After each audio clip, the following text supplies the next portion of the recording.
Que ne fut ma surprise de découvrir sur internet cette vidéo où Alain Soral défend un pédophile notoire. Mais voilà, moi je reste toujours dans un débat de vérité, et en ce moment par exemple je défends Gabriel Matzneff. Je dis je connais Gabriel Matzneff, ce n'est pas une ordure, voilà, je le connais, même si très longtemps dans sa vie, il a aimé avoir des histoires d'amour, des vraies histoires d'amour avec des échanges de lettres d'amour, etc. Parce que je connais sa réalité, parce que j'ai eu une fiancée qui était une ancienne fiancée de Gabriel Matzneff, et qui avait été sa maîtresse quand elle avait 14-15 ans. Alors ça peut paraître choquant. Ah, que c'est beau. Un peu plus Alain Soral nous ferait verser quelques larmes.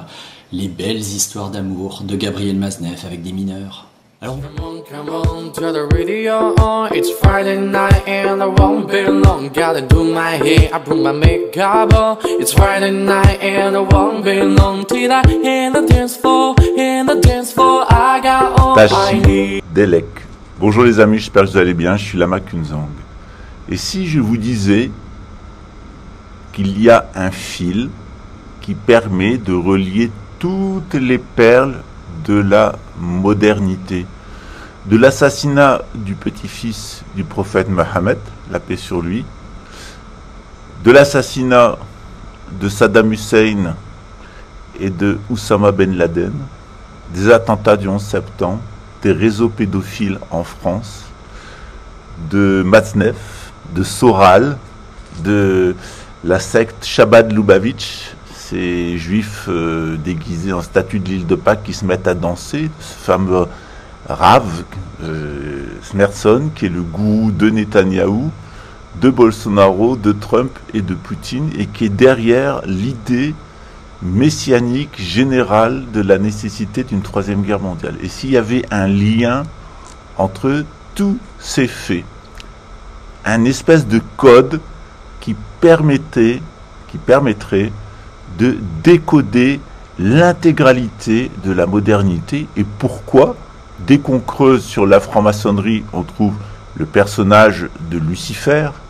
Pourquoi François Mitterrand a modifié Paris selon une perspective typiquement luciférienne, en référence à la civilisation égyptienne? Et pourquoi, à l'heure actuelle, nous avons un sérieux problème avec la Russie, et en particulier la 7e tour du diable qui se trouve aux sources de la Dniepr, qui finalement se jette en Ukraine. Est-ce qu'il y a un lien entre tout ça, quelque chose qui nous permettrait de comprendre tous ces faits historiques et qui nous permettrait de comprendre la dynamique générale de la modernité, d'où ça vient et où ça nous mène? Bien sûr, vous avez entendu parler de la gouvernance mondiale, vous avez entendu parler des attentats du 11 septembre, douteux, des attentats islamistes en France, etc. Est-ce qu'il y a un code qui permettrait justement d'aller en arrière de tout ça et de comprendre qui tire les ficelles? Bien, la réponse est oui, et elle tient en 3 syllabes. Yézidi. Et les Yézidis sont le lien entre la mise à mort de Saddam Hussein et d'Oussama Ben Laden, entre les attentats du 11 septembre, les attentats de Paris, les réseaux pédophiles de Jeffrey Epstein, le positionnement messianique de Jair Bolsonaro, de Donald Trump, de Vladimir Poutine et de Netanyahou. Tout ça ne s'explique que par un seul fait, la connaissance de la religion des Yézidis et l'existence des 7 tours du diable qui seraient sur terre le corps du prince de ce monde, le corps de Lucifer qui est gavé de lumière à certains moments clés pour faire ressurgir de l'inframonde des influences spirituelles à proprement parler démoniaques. Existe-t-il un courant sataniste et luciférien dans l'histoire? Oui. Vous l'avez certainement découvert dans le livre de Jean-Marc Lallemand, René Guénon et les 7 tours du diable, suivi des tréteaux de l'Antéchrist. Mais il y a bien d'autres ouvrages qui peuvent être consultés pour comprendre le fait le plus caché au monde.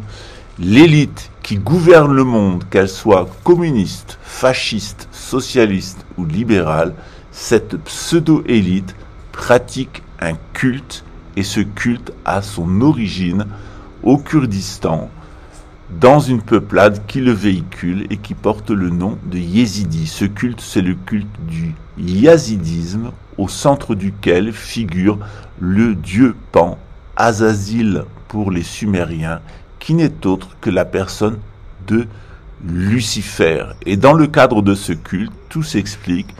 L'usage de drogue, mais aussi du pétrole, l'usage aussi de Big Pharma, les guerres violentes, les représentations mentales fausses, la pédophilie, l'inceste, les guerres inutiles, les sacrifices de sang et la volonté de construire des trésors en ce monde, en particulier des trésors d'or, d'argent, mais ensuite de monnaie fiduciaire et maintenant de crypto-monnaie pour créer une gouvernance mondiale entièrement au service du dieu Melektos. C'est ce que nous allons voir tout au long de cette semaine, point par point, pour justement passer un fil entre toutes les perles noires de la modernité.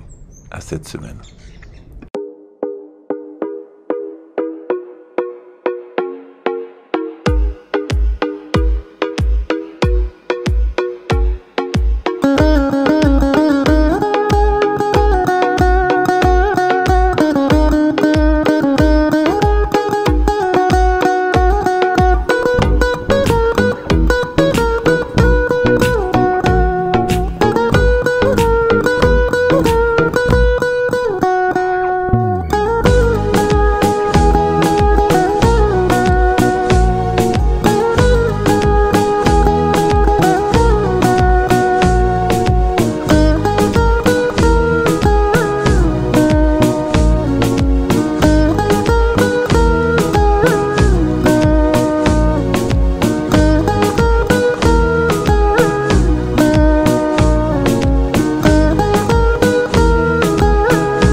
Personne ne veut croire et qui coûte très cher à ceux qui n'y sont pas initiés. Te voilà prestement initié au secret de la pomme.